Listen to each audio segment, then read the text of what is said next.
It is now time for the world-famous Butch and Bob Show here for this Wednesday, the 14th day of September, and it's brought to you by First Southern Bank, by Van's Barbecue, by Murphy Builder Supply, and by O'Quinn & Associates. Hi, I'm Mandy Yeomans. And I'm Raymond Brown with First Southern Bank. As your locally owned community bank, we're here to help our community grow. Our customers are why we are here. You can tell we want your business. We offer all types of deposit products, personal and business. We have fast, efficient service, and yes, we have online banking too. I'm sure we have an account to fit your needs. Stop by or call us at 912-588-1010 and see how First Southern Bank can help you. We're FDIC Equal Housing Lender. When it comes to barbecue, Van's Barbecue in Jessup is the place to be. A small family-owned business located at 1876 on the Savannah Highway. Van's Barbecue has lunch and dinner special. Stop by or call to make an order. The number to call, 427-3358. Van's Barbecue's new manager is Sarah Van. Van's Barbecue offers potato salad, coleslaw, baked beans, and don't forget their delicious mac and cheese. Also, check out their shrimp plates, the best in town. Yes, when it comes to barbecue, head to Van's Barbecue, locally owned and operated. Stop by and tell them the Big Dog sent you. Once again, the number to order, 427-3358. Since 1946, Murphy's Builder Supply has been serving the folks of Jessup, Wayne, and surrounding counties with quality products and knowledgeable service. Matter of fact, they feel they sell service first to make sure you get exactly what you need for your home improvement projects. And with each employee at Murphy's being there for 10 years or more, you know you're talking with someone with the experience to help you with building supplies, tools, paint, and all the things you need from a full-service hardware store. The best choice in home improvement is Murphy's Builder Supply, 156 Northeast Broad Street, Jessup. Are you looking for an insurance company that you can call and talk to a live person? Are you looking for an insurance company where you can walk in and talk to an agent? Are you looking for an insurance company that offers multiple companies so they can try and get you the best rate? If you said yes to any of these, then you need to call or come by O'Quinn & Associates Insurance Financial Services. We offer multiple companies so we can find the best fit for you. Give us a call at 385-1000 or stop by our office at 212 South Fair Street right here in Jessup. The following is an exclusive presentation of Jessup Broadcasting, the sports leader in Southeast Georgia. World famous. The world famous Butch and Bob Show. World-famous Butch and Bob Show right here on WIFO 105.5 FM in Jessup, Big Dog Country Radio. Bob, we got a special guest in this morning. We got Kylie McGregor in here for Hospice Georgia's to get the big event this Saturday, the Prom, but there's other events taking place as well. But Kylie, always good to see you. Appreciate you coming in. Yeah, good morning, good morning. Happy Prom week, everybody. I'm here today to talk about our Wayne County Seniors Prom that's going to be this Saturday at Under the Chandelier. It's going to be from 4:30 to 7. Now, this is a free event for seniors who are 65 and up in our community. This night's going to feature a Walk of Fame with the Wayne County High School cheerleaders, so we're really excited about that. A sit-down dinner, live entertainment, dancing, prom photos, and we are going to crown a king and queen of the prom, and we're going to crown the most aged male and female guest. So spaces are filling up for this event, and we do have limited seating. So if you wanted to attend or volunteer, you can give me a call at Hospice. It's 912-588-0080. And we've had such a great response from the Wayne County community, and we couldn't be more excited for this event. It should be a great time and a wonderful night. So we invite you to bring your mom, your dad, your grandparents, your husband, your wife, and come dance the night away. And you know me, I've got to give a shout out to all of our amazing sponsors. First off, our presenting sponsors are Under the Chandelier. Elaine's been fabulous helping us with this event. And Leah Jones, attorney at law. We also have our gold sponsors, Prom South Bank, Interstate Credit Union, and Howard and Jones Funeral Home.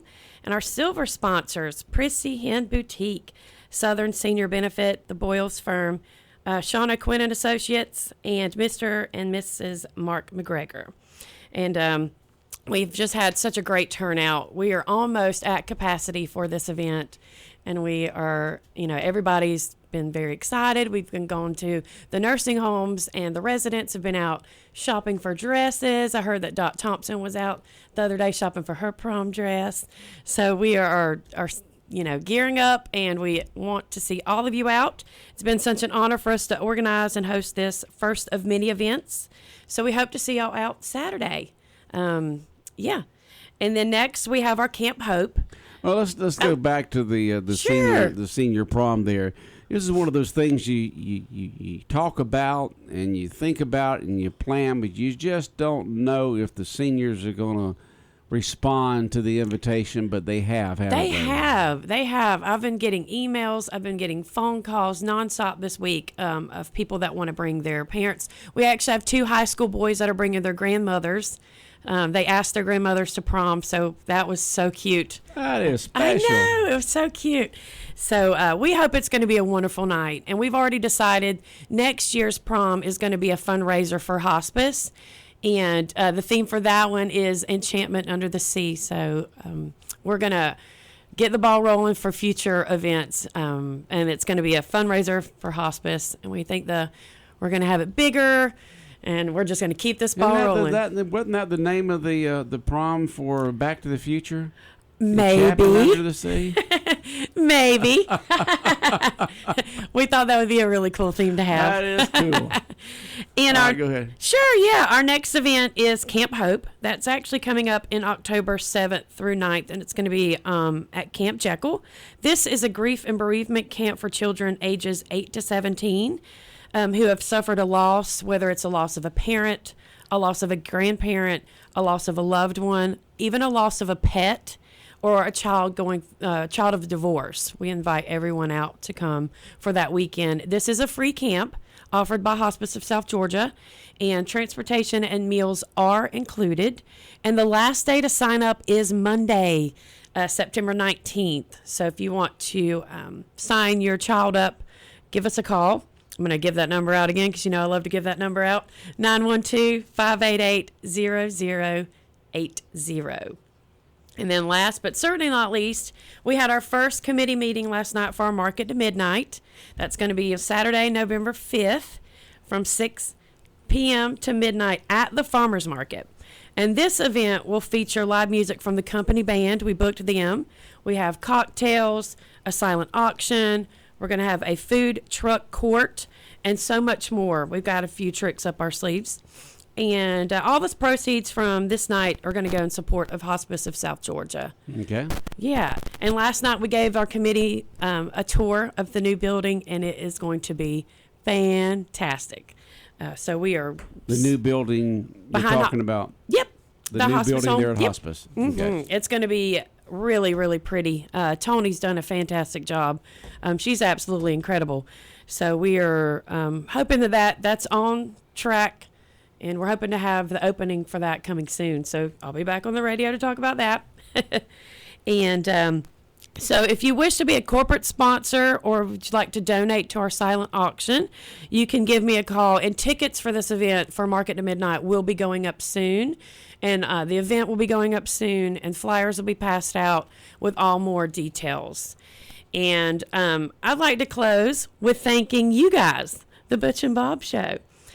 For allowing us to come and speak to the radio to reach everybody in Wayne County to get the word out of our events and what we've got going on, not only at Hospice, but everything in Wayne County.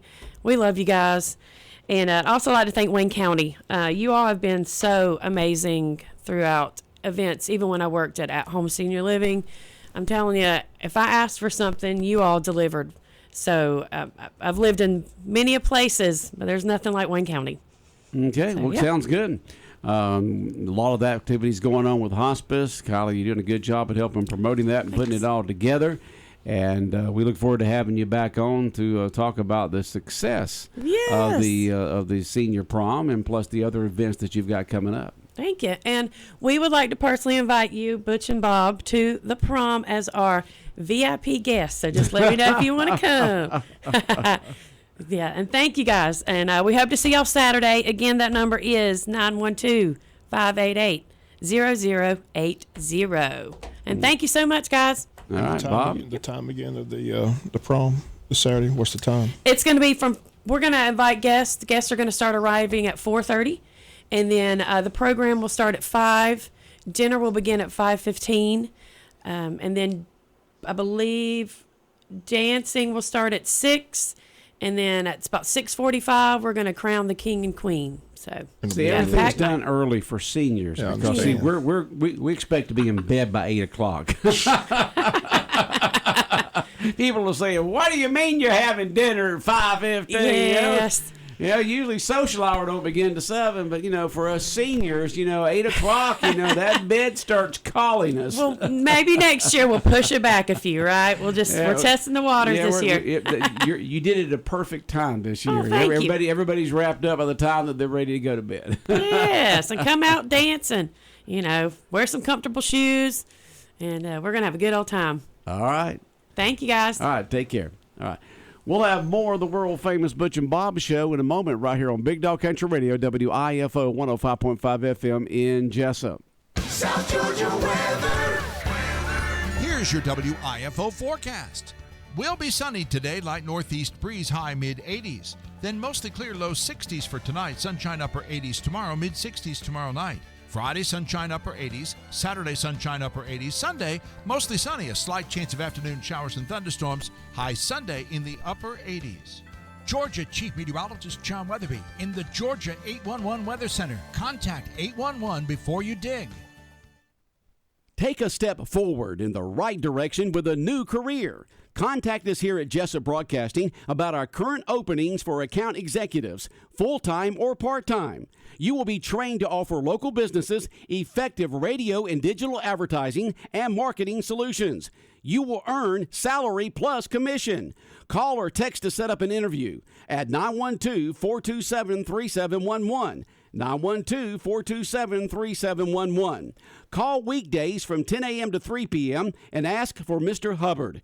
Text us anytime. You can also send resumes to cwhubbard@bellsouth.net. cwhubbard@bellsouth.net. Begin a new and rewarding career with WIFO and WLOP Radio. Jessup Broadcasting, an equal opportunity employer. We look forward to hearing from you. 105.5 FM in Jessup, Big Dog Country Radio, WIFO. And Bob, you had that meeting you went to yesterday with the work session with the school system there, talking about should or should not the students beginning next year in 2023 start wearing uniforms. But it sounds like it's kind of a dead issue that the teachers kind of like it, the majority of them, but the parents apparently don't like the idea. What's that? It should remain a dead issue. I've been through school uniforms. I don't understand why they're even discussing it. It's just a stupid idea, in my opinion. Well, some people there's positive reasons for it. There's negative reasons for it. Well, if somebody lived through it, it's a bad thing. It's a bad thing. Well, my grandkids wear school uniforms every single day at Wayne Christian Academy, and they seem to like it. Yeah. I just don't see it. Yeah. I say 2 thumbs down. I hope it remains a dead issue. Yeah, it sounds like it's going to be that way. If the parents don't want it, then more than likely it's never going to happen. 82% of the parents voted against it, so that was the survey they sent out. So, yeah. Well, they just want them, to wear the clothes that they currently have. But there's reasons why you have uniforms and different. You have uniforms in choirs, you have uniforms in the military, you have uniforms in the police, you have uniforms in hospitals, you have uniforms in a lot of different things for various reasons. They are positive reasons for uniforms, but then, of course, people like their own individuality of being able to wear what they want to wear. And so there's, I can understand both sides of the issue. Personally, myself, when I was in school, would I want to wear a uniform? I don't know. I really didn't think about it because I always went to public schools. But you went to private school, which meant that you had to wear a uniform, and you didn't like that. I didn't like it at all. You didn't like it. When I went to that public school, it's like freedom, freedom. That's the best day of my life, getting out of that Catholic school. There's some bad days. Those nuns were so mean. Sister Mean see, you Jean. all blame all that on the nuns. I think that just affected your view of everything. I'm just telling you, some of those nuns didn't get to the pearly gates. I promise you. I believe that with all my heart.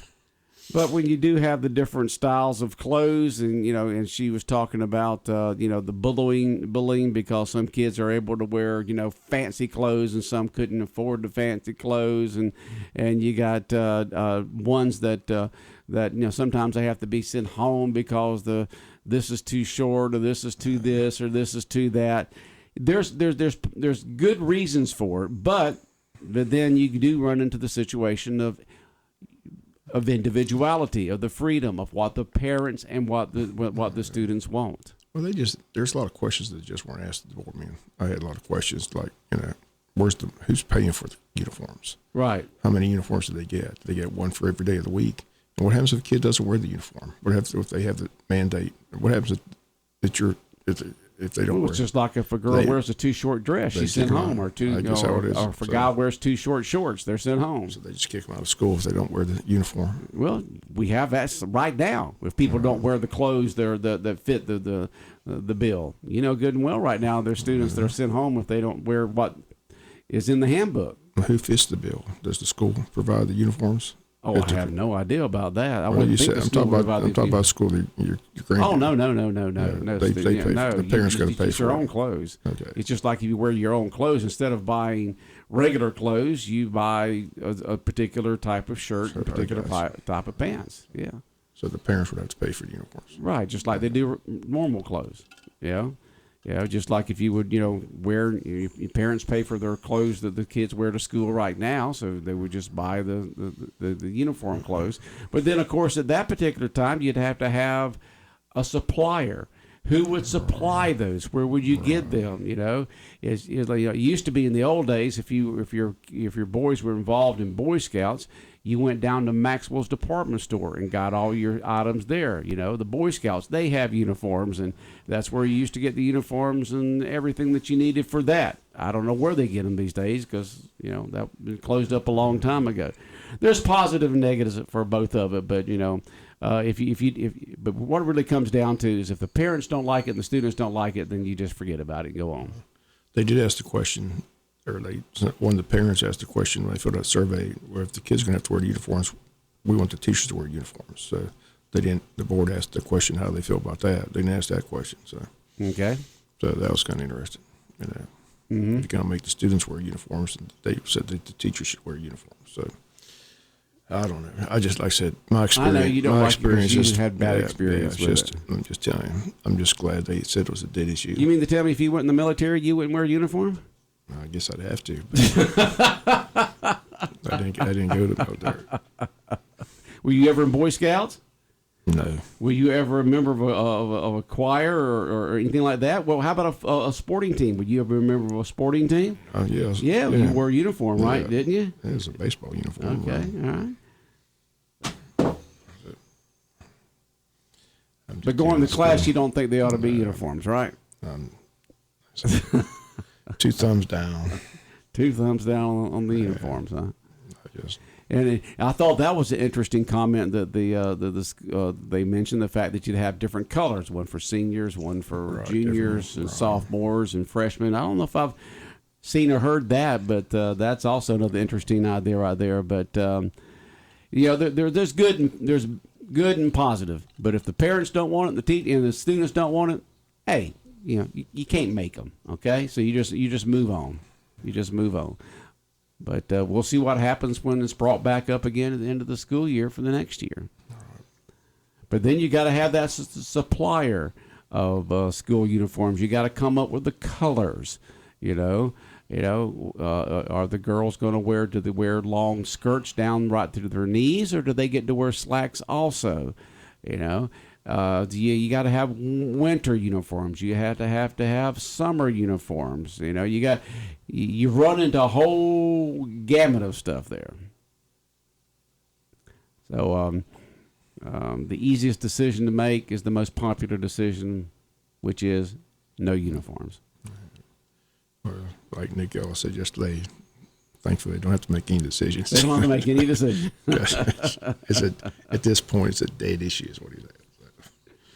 So, but Sharon Daniel wanted to bring it back up again at the end of the school year. So, like I said, superintendent said he does what the board instructs him. So if they want to do another survey. Are there other public schools around? Did they mention about any other public schools that have uniforms? They didn't mention any. I thought they talked about some of them. That was some of the positive aspects of it when she went to the meeting. That some of the students were. I mean, some of the teachers were, and administrators and school board members were talking about the positive aspects of wearing uniforms. I don't know. I've never seen a public school with uniforms. In all the schools that I've been through, and all the that I've seen, I've not seen a public school with uniforms. Private schools definitely. Most private schools do have uniforms, and gives them a certain look, a certain image, a certain a way of that they want their students to look. But I've never seen it in public school. Have you? I mean, I can't think of any public school that's had that. But anything else come from last night's meeting? Yeah, like I said, they're moving forward with the air conditioning units for the, instead they only got one bid. They sent out a bunch of bids, but only one contractor bid on the air conditioning units. For the high school and middle school, so they're going to put new air conditioning units in those buildings. So, only one bid for all that. I mean, here it is. That shows you just how busy. You got lots and lots of heating and air conditioning system companies out there. But then you've got to have ones that are large enough to be able to do that big of a job. This is a big job. So. And then once you get to that big of a job, a lot of those folks right now are extremely busy putting in new systems. So that's amazing. You just had one bid. I mean, you've got the opportunity for our heat and air company to make a lot of money, but you've only had one bid. That's very interesting. A lot of money. I said $8.2 million has been budgeted, but the bid came in under that. $7,644,000 was the bid. But like I said, they didn't accept the bid because they just saw the bid because the bids come in sealed. So right, the superintendent, they want to make sure it meets all the specs. You got to study that thing. Right. So they'll probably approve that at the next meeting. Mm-hmm. Kind of a short meeting, though. Went smoothly. Nice, short, smooth meeting. I was able to get out there to get to the touchdown club, so that was fun. So I guess there was a good positive vibe there at the touchdown club. Yeah, man, touchdown club's packed. It's good. One of the best membership years. I mean, a lot of people excited. It's a packed house every Tuesday night at Altamont Steak and Seafood. They put a nice buffet. Frank Sikowski from WJCL was on hand speaking. So it's a lot of excitement. And they call him the big guy. The big guy. The big guy. Yeah. He's done a lot of Georgia Southern. Yeah, he's still with Georgia Southern. Years. Right. He was talking about how he's doing sideline reporting during the game, but he's also doing work for JCL. So he's got his camera, his mic. He said Lawrence Smith never had to do all that stuff. I said, he's carrying that big camera, filming for JCL, but he's carrying a camera. He didn't have a camera guy there. No, he's having to carry it. Usually they have a camera guy. I mean, it's kind of hard to selfie yourself. I guess you just can't. I guess he's not doing himself. He's doing the plays. He's just filming the plays. Filming the plays, yeah. But he's also part of the broadcast on Saturdays, so they're going down to him for sideline report. So he's doing double duty. So, but it was a good, good meeting. It's nice, a good crowd, good food. So Touchdown Club still selling those tickets too. If you haven't got your tickets for that Cash 3 fundraising event, the tickets are $50, and if your number is hit during the month of October, you can win $1,000 a day. So make sure you pick up a ticket. Are they guaranteed a winner? What if no one ever hits the? You're not guaranteed. If they sell the tickets, somebody's guaranteed to win because the numbers go from 000 to 999. So there's close to 1,000 tickets sold. But if they don't sell all the tickets and the number hits the ticket not sold, that money goes to the Touchdown Club. So. Okay. So that's the way it works. But the majority of the tickets have been sold. But there's only a few left, I think. Okay. But if you want a ticket, go by and see Katie at the Prime South Bank. She's got tickets down there. Okay. So if all the tickets are sold, those three numbers will come up, right? All right. They don't have to come up in order. It just has to be those three numbers. It's got to be in order. I mean, 0, 0. So if it's you got 1, 2, 1, it's got to come up 1, 2. It's got to come up 1, 2, 1. It can't come up 2, 1, 1. We're not It's got to come up with numbers. You know what the odds on that are? And you think so? If all the tickets are sold, there's enough tickets sold to be able to make sure that someone hits. If all the tickets are sold, someone's going to win every day. Someone's going to have that ticket. I mean, if you sell every ticket, I don't see how that's. The odds against that are. That'd have to be a lot of tickets sold. Right, 1,000 tickets are sold. You You sell 1,000 tickets, someone's going to win every day. Wow. Amazing. Okay. And you might win twice. It all depends on that cash 3 drawing at 12 noon. Okay. That's what. So I guess the number combination on 3 numbers coming up in a particular order must be 1,000. If you got 000 to 999, every day if you sell all those tickets, somebody's going to hit it. Somebody's going to hit it. No matter what. But if you don't sell all the tickets, then somebody don't win it. The touchdown club gets the money. So what do they win each day? $1,000. $1,000 if theirs comes up. They're up during the month of October because they do that drawing every day at 12 noon. What if your number comes up at the beginning and your number comes up at the end? You win. You win $2,000. Right. Anytime your number comes up. Your number comes up. They've done this before, and someone won several times. So just a lucky person. Some people are just lucky.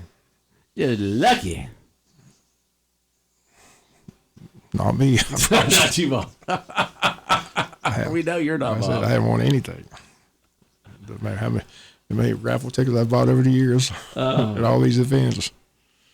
Every single event. It's a good donation. 30-something years and haven't won a doggone raffle tickets here, raffle tickets there. Bob's just one big donating person to every cause out there. Just donate. Just a donation. It's just green paper. That's all it is.